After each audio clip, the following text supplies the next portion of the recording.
طبعا. يمكن زيزو مش في احسن حالاته صحيح، لكن هيبقى زيزو بمكانته وقدراته يعني.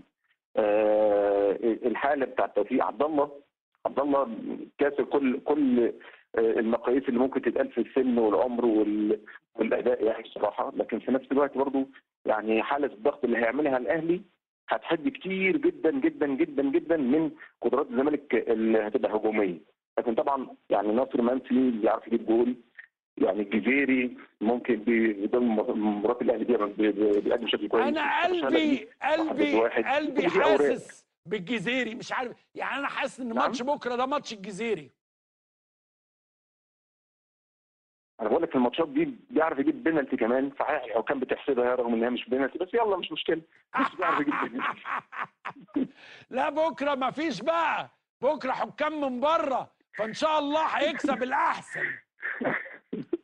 الاحسن ان شاء الله، الحكام جايه من بره. ان شاء الله الاهلي يكسب ان شاء الله.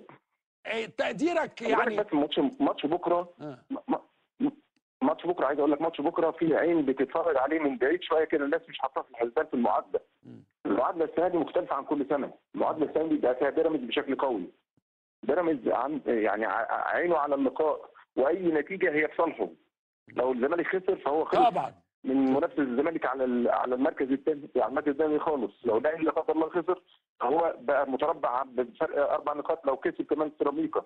فانت بتتكلم ان في حادث المعادله الناس ناسياه. لا، عدد المباريات السنه دي يا استاذ عمرو مختلف تماما عن عدد السنين اللي فاتت، عدد المباريات السنين اللي فاتت، عدد المباريات السنه دي صغير شويه، فامكانيه ان انت تركز وتاخد ماتش بماتش هتلاقي الدوري بيخلص. فمعادله السنه دي فيها بيراميدز ما حدش يستهدف. كابتن سيد، يعني توقعك لنتيجه المباراه ايه بكره؟ قول رقم كده من باب الهزار يعني، يعني مش هنوقفه يعني في الدنيا يعني.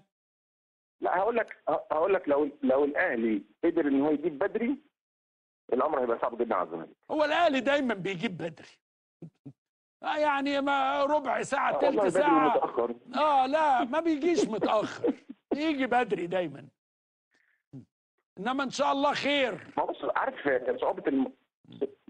صعوبه الموضوع تعرف في حاجه واحده بس، ان الناس مش متفائله بحاجه خالص للزمالك، وده خطر جدا على الاهلي. تمام؟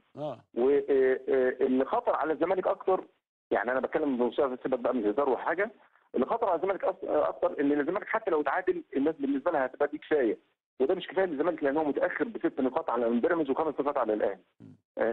انا وصلت لحضرتك انا عايز اقول ايه؟ فاهم بس يعني احنا ان شاء الله نازلين نكسب، والروح المعدنيه جامده جدا، والمدرب بتاعنا الجديد ده اللي هيمشي كمان اسبوعين اللي هيمشي كمان اسبوعين ان شاء الله ماشي كويس.